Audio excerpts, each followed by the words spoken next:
Hello students. तो आज का हमारा टॉपिक होगा बोस-आइंस्टाइन कंडेंसेशन। इससे पहले हम लोग डीजनरेसी के बारे में स्टडी कर चुके हैं। तो हम लोगों ने देखा था कि जब टेम्परेचर क्रिटिकल टेम्परेचर से लेस होगा तो डीजनरेसी के लिए कोई भी सॉल्यूशन नहीं था, क्योंकि डीजनरेसी हैपन ही नहीं होती थी। अब बात आती है कंडेंसेशन की। तो जब बोस-आइंस्टाइन डिस्ट्रीब्यूशन की हम लोग बात करते हैं तो हम लोग वहाँ एनर्जी लेवल्स को लेंगे, और एनर्जी लेवल्स बहुत ही ज़्यादा क्लोजनेस होते हैं एनर्जी लेवल्स के अंदर। तो इसीलिए कंटिन्यूस डिस्ट्रीब्यूशन हम लोग लेते हैं। और जब टोटल नंबर ऑफ पार्टिकल्स की बात आती है तो देखो हम लोगों ने इंटीग्रेशन किया था ना, टोटल एनर्जी के लिए भी इंटीग्रेशन किया था। तो हम लोग समेशन को इंटीग्रेशन से रिप्रेजेंट कर देते हैं because of closeness of energy levels and continuous distribution is taken by us. ठीक है, तो total number of particles are represented by this, जहाँ की जो डी एंड यू की वैल्यू थी ये हमारे पास ये थी। हम लोगों ने बोस-आइंस्टाइन स्टैटिस्टिक्स के लिए जब डेरिवेशन निकाली थी तब क्या था इस बारे में। तो एक बार हम लोग बात करना चाहेंगे, इससे पहले D N U of U से मैं बात करना चाहूँगी कि जो Ni नंबर ऑफ पार्टिकल्स हैं एक पर्टिकुलर कंपार्टमेंट में, हम लोग जिन्हें बोल रहे थे ith कंपार्टमेंट में, तो जो Ni नंबर ऑफ पार्टिकल्स हैं वो स्मॉल भी होते हैं और लार्ज भी होते हैं। ये डिपेंड करता है स्टेट टू स्टेट, है ना, कि स्टेट कौन सी स्टेट है उसके अंदर कितने नंबर ऑफ पार्टिकल्स हैं। ठीक है, तो ये एक वैलिड प्रोसीजर है।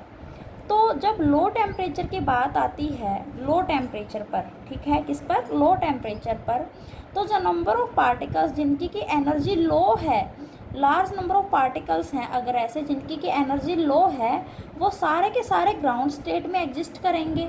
और ग्राउंड स्टेट को मैं रिप्रेजेंट करती हूँ यू नोट से, और इसका एनर्जी लेवल को मान लेती हूँ 0। You note is the ground state. तो जिनकी एनर्जी लो है वो सारे के सारे पार्टिकल्स ग्राउंड स्टेट में एग्जिस्ट करेंगे। इसीलिए लो टेम्परेचर्स की अगर हम लोग बात करें तो हमें केयरफुली समेशन को इंटीग्रेशन से रिप्लेस करना पड़ेगा। अब ये कैसे हुआ कि क्यों हम समेशन को इंटीग्रेशन से लो टेम्परेचर पे रिप्लेस करते हुए थोड़ा ध्यान रखेंगे, इसके बारे में आगे देखते हैं। हम लोगों ने total number of particles of D and you को ऐसे रिप्रेजेंट किया था, जो कि एनर्जी इंटरवल में बता रहा था यू से यू प्लस डी यू के बीच में नंबर ऑफ पार्टिकल्स ये थे, है ना। अब इसके अंदर से जी ऑफ यू जो नंबर ऑफ शेल्स थी उसकी वैल्यू ये थी, तो डी एन ऑफ यू की वैल्यू ये हो गई थी जी ऑफ यू के बाद। अगर मैं ग्राउंड स्टेट की बात करती हूँ तो वहाँ पर एनर्जी लेवल, एनर्जी की वैल्यू 0 है। तो इसके अकॉर्डिंग अगर मैं यहाँ यू की वैल्यू 0 पुट करती हूँ तो जी ऑफ यू भी 0 हो जाता है कि नंबर ऑफ शेल्स भी 0 हैं। लेकिन एक्चुअल में ग्राउंड स्टेट में एक एनर्जी लेवल अगर यू इज इक्वल टू 0 है तो उसके कॉरस्पॉन्डिंग एक ही एनर्जी लेवल एग्जिस्ट करेगा, हमें पता है। तो इसीलिए जी ऑफ 0 की वैल्यू क्या होनी चाहिए, 1 होनी चाहिए। तो अगर जी ऑफ 0 की वैल्यू 1 है at U is equal to 0, energy 0 पर लेवल पर, ग्राउंड स्टेट एनर्जी लेवल पर जी की वैल्यू अगर 1 है, जी ऑफ 0 की वैल्यू अगर 1 है, तो ये रिजल्ट, ये इक्वेशन इस टाइम पे वैलिड नहीं हुई। तो हम लोग कह सकते हैं कि जो ये इक्वेशन है हमारी, ये जी ऑफ यू डी यू, ये वैलिड नहीं है। कब, जब हम लोग ग्राउंड स्टेट की बात करते हैं at U is equal to 0। ये वैलिड है for higher energy level greater than 0, ठीक है, या फिर फॉर एनर्जी लेवल्स जहाँ पर कि एनर्जी की वैल्यू 0 नहीं होगी, ग्राउंड स्टेट एनर्जी के लिए ये वैलिड नहीं है। अगर मैं बात करूं एक सिंगल स्टेट के लिए, तो जो नंबर ऑफ पार्टिकल्स हैं Ni की हम लोग बात कर रहे थे, उसके लिए हम लोगों ने ये एक्सप्रेशन निकाला हुआ है बोस-आइंस्टाइन स्टैटिस्टिक्स में। अगर ग्राउंड स्टेट के लिए मैं यहाँ पुट कर दूँ U0 की वैल्यू 0 और Gi की वैल्यू 1, तो Ni की वैल्यू मेरे पास ये आ जाएगी। अब ये जो Ni की वैल्यू में आई है, मैं इसे मान लेती हूँ कि ये मेरे ग्राउंड स्टेट के अंदर जो टोटल नंबर ऑफ पार्टिकल्स हैं जिन्हें कि मैं N नोट से रिप्रेजेंट कर रही हूँ, ये वैल्यू आई है उसकी। तो अब जो टोटल नंबर ऑफ पार्टिकल्स होंगे वो होंगे addition of ground state particles पर प्लस हायर स्टेट पार्टिकल्स, है ना। तो इसीलिए जो टोटल नंबर ऑफ पार्टिकल्स हैं n, मैंने उसे लिखा n naught plus integration of D N of U. ये डी एन ऑफ यू क्या रिप्रेजेंट कर रहा है, हायर स्टेट के जो पार्टिकल्स हैं उन्हें रिप्रेजेंट कर रहा है। ओके, तो डी एन ऑफ यू की वैल्यू हम लोगों ने यहाँ भी लिखी थी, एक बार फिर से हम लोग लिखते हैं। ये लिख दी हमने उन्होंने dn ऑफ u की वैल्यू। तो n is equal to n naught plus 2 pi mv by H cube 2 mu की power 1/2 e raise to the power alpha u by K T minus 1 du। इस इक्वेशन को मैंने नाम दे दिया, इस term को मैंने नाम दे दिया n डैश का। n डैश की वैल्यू ये हो गई, ठीक है। अब उसके बाद यहाँ से ये आप जो सोच रहे होगे कैसे आया है, जबकि ये हम लोग बोस-आइंस्टाइन स्टैटिस्टिक्स में सारे एक्सप्रेशन कर चुके हैं। मैंने यहाँ से कांस्टेंट टर्म बाहर ले ली और अंदर बस ये टर्म बच गई। इसको मैंने मान लिया था कि f1 ऑफ अल्फ़ा के इक्वल है ना।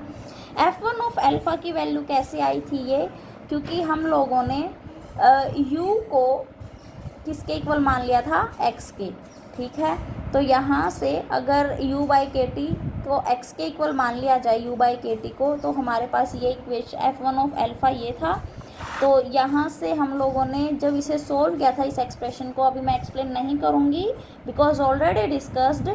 तो हमारे पास f1 ऑफ अल्फ़ा की वैल्यू ये आई थी d plus D square by 2 raise to the power 3/2 plus D cube by 3 raise to the power 3/2। Okay, अगर कब, जब अल्फ़ा की वैल्यू 0 है, ठीक है, जब अल्फ़ा की वैल्यू 0 है तो डीजनरेसी इज इक्वल टू 1। हम लोगों ने अभी डीजनरेसी के कंसेप्ट में जो लास्ट कंसेप्ट था उसमें भी डिस्कस किया था, alpha is equal to 0 and D is equal to 1। तो यहाँ पर alpha is equal to 0 and 1/d is equal to 1 लिया। तो f1 ऑफ 0 की वैल्यू ये वैल्यू हम लोगों ने डीजनरेसी के केस में निकाली थी ना बेटा। सेम वैल्यू हम लोगों ने यहाँ भी f1 ऑफ अल्फ़ा के लिए निकाल दी, जो कि हम लोग f1 ऑफ 0 से रिप्रेजेंट कर रहे हैं, ठीक है। अब बात करते हैं हम लोग, ये कब होती थी ये अल्फ़ा इज इक्वल टू 0 और d इज इक्वल टू 1, जब टेम्परेचर क्रिटिकल टेम्परेचर लिया जाता था, ठीक है। तो क्रिटिकल टेम्परेचर पे जो नंबर ऑफ पार्टिकल्स थे, अगर हम उसको निकालना चाहें, n की वैल्यू ये है हमारे पास, है ना। अब इस n की वैल्यू के अंदर अगर क्रिटिकल टेम्परेचर पे हम लोग अल्फ़ा इज इक्वल टू 0 और d की वैल्यू 1 पुट करें, तो हमारे पास जो n की वैल्यू होगी, टोटल नंबर ऑफ पार्टिकल्स, वो क्या आ जाएंगे, ये देखो हमने यहाँ पर d की वैल्यू को 1 पुट कर दिया। तो ये क्या टर्म है, ये है f1 ऑफ 0, है ना। अभी अभी हम लोग निकाल के आए हैं f1 ऑफ 0 किसके इक्वल था, ये रहा f1 ऑफ 0, f1 ऑफ 0 इसी के इक्वल आया था ना। तो यहाँ से f1 ऑफ 0 की वैल्यू यहाँ पुट करेंगे, तो n by f1 of 0 is equal to v by H cube 2 pi m K T C की पावर 3/2। यहाँ से f1 ऑफ 0 के इसके बारे में हम लोग ले आए और मेरे पास ये एक्सप्रेशन आ गया, ठीक है। यहाँ से अगर मैं क्रिटिकल टेम्परेचर को भी इधर ले जाऊँ और मैं ओनली इस कांस्टेंट की वैल्यू निकालना चाहूँ, 2 पाई m के power 3/2 v by H cube, तो मेरे पास आएगी n by f1 of 0 T C की पावर 3/2। तो n डैश क्या था, n dash is equal to this, n dash is equal to this. इस एक्सप्रेशन में इसे मैं इक्वेशन 1 की नाम देती हूँ, और इक्वेशन 1 में अगर मैं इस कांस्टेंट की वैल्यू पुट करूँ, जो कि है v by H cube 2 pi m के की पावर 3/2, जो कि हम लोगों ने अभी अभी निकाल ली है, तो मेरे पास क्या आएगा, n dash is equal to n into T by T C की पावर 3/2 और f1 of alpha by f1 of 0, ठीक है। तो अगर ये तो था जब d इज इक्वल टू 1 है, अगर d की वैल्यू लेस देन 1 है, ठीक है, d इज इक्वल टू 1 के लिए जब d की वैल्यू 1 थी, तो हम लोगों ने देखा कि f1 ऑफ 0 ये आया है। But d is equal to less than अगर 1 है, तो जो f1 ऑफ अल्फ़ा की वैल्यू है वो लेस होगी f1 ऑफ 0 से, ठीक है। तो f1 of alpha is less than f1 of 0 कब, जब d इज़ लेस देन 1 है, या फिर अल्फ़ा नॉट इक्वल्स टू 0 है, ठीक है। क्योंकि अल्फ़ा कब 0 है, अल्फ़ा जब 0 है जब d इज़ इक्वल टू 1 है। जब d इज़ लेस देन 1 है तो अल्फ़ा भी 0 के इक्वल नहीं है, ठीक है। सो n डैश के अंदर हम लोग मैक्सिमम वैल्यू ऑब्टेन करना चाहेंगे, तो हम लोग अल्फ़ा की वैल्यू को 0 पुट कर देंगे। मतलब कि मैक्सिमम नंबर ऑफ पार्टिकल्स अगर हम लोग ऑब्टेन करना चाहते हैं, तो हम लोग अल्फ़ा की वैल्यू को 0 पुट कर देंगे। मैक्सिमम नंबर ये क्या बताएगा कि maximum number of particles degenerate, जब d की वैल्यू 1 थी, ये क्या शो कर रही थी बेटा, डीजनरेट केस को, है ना। तो जो डीजनरेट नहीं होंगे वो कंडेंस हो जाएंगे, है ना। तो डीजनरेट का केस को शो करने के लिए हम लोगों ने अल्फ़ा की वैल्यू 0 पुट की थी और d की वैल्यू 1 पुट की थी। तो अल्फ़ा की वैल्यू को अगर हम लोग n डैश के अंदर 0 पुट करें, तो वो क्या देगा, total number of maximum number of particles जो कि ऑक्यूपाई हो रहे हैं अबव द ग्राउंड स्टेट। तो n dash is equal to n into T by T C raise to the power 3/2 when t is less than T C.